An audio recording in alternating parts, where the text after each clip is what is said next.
Най-сетне имаме фокус на тази камера. Опитах се да снимам днес с телефона в началото време и да се покажа влога все пак.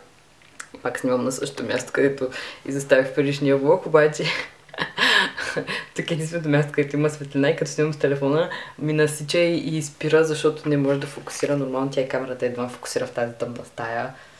Стаята ми е много тъмна в сравнение с това, което съм свикнала в България да живея и като цяло е тъмна. Искам да ви кажа, че днес ви снимах шествието, което беше за Семана Санта. Хората тук вече се подготвят за Великден. Тук Великден е преди нашия православен Великден, понеже те са католици. И всеки ден има от тези хора, които са шапките, които видяхте, и шествие. И всеки ден са различни. Мисля, че във всеки час са различни. И ние ще ходим сега след обеда да ги видим пак. Този път ще си взема вече голямата камера да ги снимам, защото телефона не знам дали пак няма да ме прецака. И днес фактически ние ги засякахме съвсем случайно, защото трябваше да отидем да правим проект с част от групата ни, която ни е в университета. Само че, понеже трябва да сме готови след ваканцията. Да, във ваканция сме. Във ваканция сме от вчера до 4 април, което означава, че 12 дена няма да ходим на университет. Най-неприятната част от тези почивки и празници, които си правят те, по принцип аз въобще не им харесвам сиестата. Да, сиеста се казва. Сиеста. Това е във времето между 1 и 5, когато всички магазини затварят, без майтап. Свалят се до половина шторите и магазинът отваря после в 5 отново и работи, почва да работи някъде до 9 часа, но е супер досадно, защото ние специално излизаме сутринта преди да са отворили магазините. Между другото, което съм засякала, е, че повечето магазини не са отворени в 9. Супермаркетите отварят, но те отварят точно тогава, но някои от които са примерно за обувки, книги, други неща, няма ги. Те са още не са се будили. И после работят до 9, обаче ние като се прибираме по обед, всичко е затворило без супермаркета. И днес, преди да отидем да си правим проекта, излизам аз и си казвам, сега ще отида до българския магазин, между другото си пазарувах доста неща оттам, взех си кори за баница.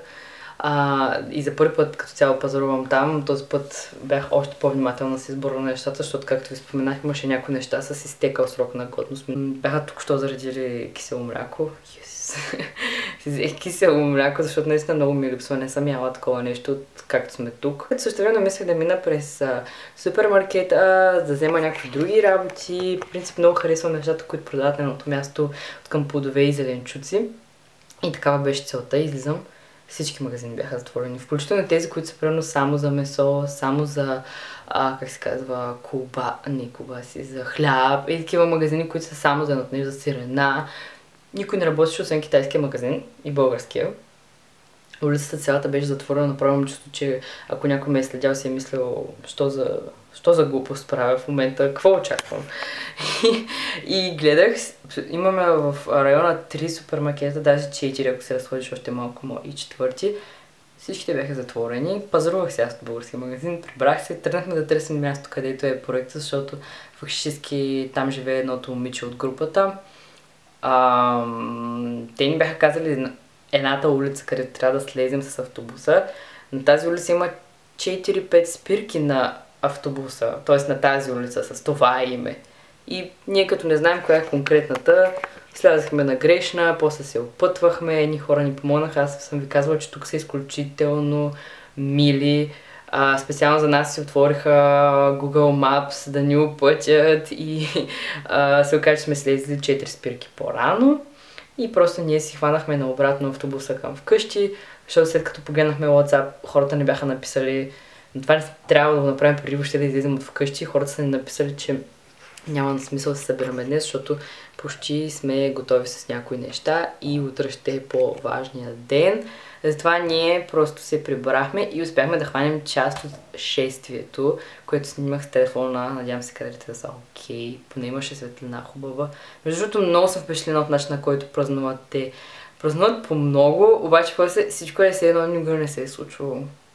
Толкова чисто прибрано. Колкото разбрах, цял ден има такива, които минават. Ние ще минем през главната улица днес. Мисля да разгледам и пуснали са някакъв пазар за книги или нещо от сорта. Не знам дали е свързан с празника, обаче допреди това не ги бяха отворили тези барачки буквално на центъра. Интересно ми е да видя и това. И тъй като ви казах, че малко не беше сполучлив шопинга, накрая се оказа сполучлив. Просто не бях решил да си купя храна за вкъщи и да се заредя за доста дълго време, но не се получи, защото откъде да знам аз, която съм от България, че в Испания така празнуват, както и да е. Трябва да питам. Аз между другото си го помислих преди няколко дена, като ни казаха за ваканцията, че има шанс да направят този номер, понеже тук нищо не работи в неделя. Има няколко супермаркета големи, но няколко, може би 2-3, които работят, но на мен не са ми наблизо и събота и неделя няма откъде да си вземеш неща и обикновено се зареждаме преди това и с тази цел мисля да го направя днес, кога сме четвъртък фактически.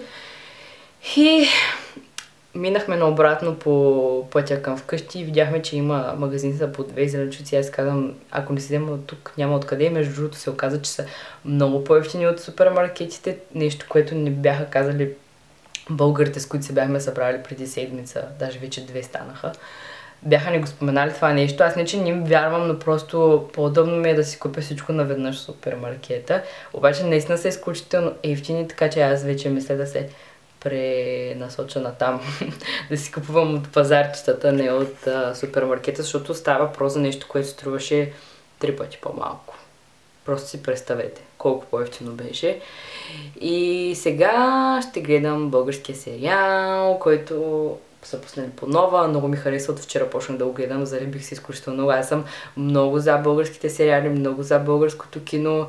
Според мен има хляб в него и сега си гледам този сериал и ми харесва супер много как са го направили. Естествено, са го направили като на филм. Болницата в България не изглежда толкова добре, но на мен ми харесва много. Откраднат живот се казва. И след малко ще се включа, след като се приготвя и се приготвим и отидем на центъра. Outfit of the day. Ето така. Надявам се фокусира хубаво. И си вързах косата и си мислех да бъда с по-ярко червило, обаче мисля, че няма да бъде по-яркото. Така ме е по-добре. Ето го, Outfit of the day. Как точно изглежда цялата комбинация. Мисля да съм с новият шлифер. И това е за сега.